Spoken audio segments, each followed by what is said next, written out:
ہم اپنے بچپن میں اپنے محلے میں ایک بوڑھی عورت کو دیکھا کرتے تھے، وہ پاگل تھی، بچے اس کو تنگ کرتے تھے، کنکر مارتے تھے، تو مجھے میری امی کہتی تھی بیٹا اس کو کبھی نہ تنگ کرنا، کبھی کنکر نہ مارنا۔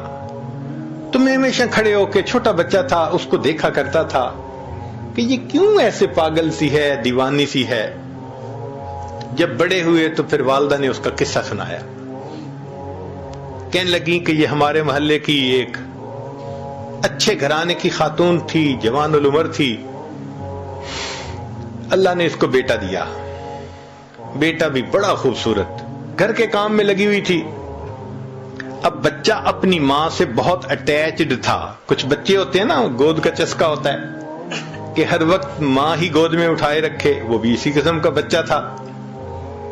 اس عورت نے کوئی کام سمیٹنا تھا تو یہ اس بچے کو فیڈر دے کے لٹا کر گئی کہ تم اب جو ہے نا لیٹ جانا، اب باہر مت آنا، مجھے کام سمیٹنا ہے۔ اور بچہ فیڈر پہ کے پھر باہر، وہ تو معصوم بچہ تھا، چھوٹا تھا۔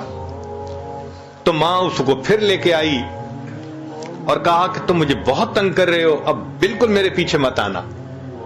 بچہ پھر آ گیا، اب اس کو غصہ آ گیا اور غصہ کنٹرول نہ ہوا تو یہ بچے پہ برسنے لگی، اس کو بہت سخت سخت کہا، میں تجھے سلا کے آئی تھی، کیوں میرے پیچھے آ گیا، تنگ کرتا ہے مجھے، سویا سو ہی جاتا تو اچھا تھا۔ جب اس نے یہ الفاظ کہہ دیے نا کہ تو سویا سو ہی جاتا تو اچھا تھا، اللہ کی پکڑ آ گئی۔ مگر اللہ نے اس وقت اس کے بیٹے کو موت نہیں دی، دعا قبول کر لی کہ یہ بد دعا تمہاری زبان سے نکلی نا بیٹے کے بارے میں، غصے میں آ کے، اس کو تو ہم قبول کر لیتے ہیں، ابھی اس کو موت نہیں دیتے۔ اب وہ بچہ پڑھا ہوا، لکھا پڑھا، وہ اسکول کا سب سے انٹیلیجنٹ بچہ، وہ کالج میں اسکالرشپ پانے والا بچہ۔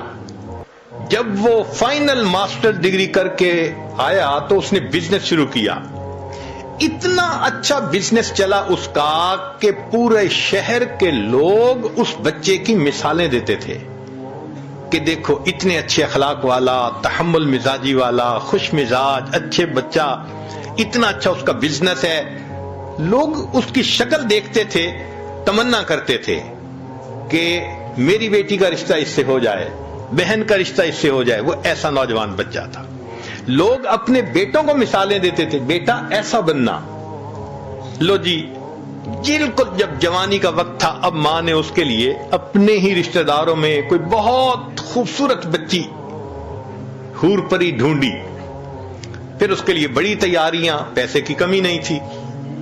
جب سب چیزوں کی تیاری ہو گئی اور شادی میں ابھی صرف 3 دن تھے، اللہ کی شان کہ بچہ اپنے ہی گھر میں چل رہا تھا، فرش دھویا تھا اور ابھی گیلا تھا، پاؤں جو پھسلا، یہ نوجوان سر کے بل گرا اور اس کی موت آ گئی۔ اللہ نے پھل کو پکنے دیا، جب پھل پک کے تیار ہو گیا تب اللہ نے پھل کاٹا۔ اب تجھے سمجھ لگے گی کہ تو نے میری کس نعمت کی ناقدری کی تھی۔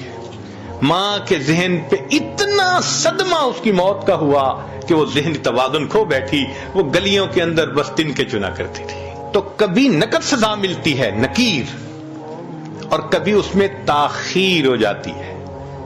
آج بہنیں چھوٹی چھوٹی بات پہ بھائیوں کو بد دعائیں دے دیتی ہیں اور پھر بڑے ہو کے انہی کے لیے پھر بیٹھی رو رہی ہوتی ہیں، حضرت میرے بھائی کے لیے دعا کریں وہ نیک بن جائے، میرے بھائی کے لیے دعا کریں اس کی شادی کی زندگی میں مشکلات ہیں۔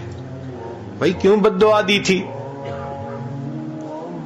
تو گناہوں کی سزا کی دوسری قسم تاخیر کہلاتی ہے، اور ایک اور بھی صورت کہ گناہ تو کیے جوانی میں، اللہ نے بڑھاپے میں بیوی کو نافرمان بنا دیا۔ یا اللہ، جتنی یہ اذیت ہوتی ہے نا کہ جوان اولاد ہو جائے اور وہ ماں کے ساتھ ہو، اور ماں اور اولاد سب ایک طرف اور اکیلا بوڑھا ایک طرف، اور وہ سب نافرمان ہو اس کے، جتنا بڑھاپا ذلیل خوار ہوتا ہے نا، وہ بوڑھا بتا بھی نہیں سکتا۔ تو بڑھاپے میں اللہ تعالیٰ نافرمان بنا دیتے ہیں اولاد کو, بیوی کو. یہ تاخیر کہلاتی ہے. ایک تیسری چیز ہوتی ہے, اس کو کہتے ہیں خفیہ تدبیر. یہ سزا ملنے کی تیسری قسم ہے کہ اللہ ایسی طرح سے سزا دیتے ہیں نظر بھی نہیں آتی اور وہ سزا مل رہی ہوتی ہے. مثال کے طور پہ بچی کا رشتہ طے ہی نہ ہونا کہیں. اب انسان سوچتا پھرتا ہے کسی نے رشتہ باندھ دیا. کون باندھ سکتا ہے؟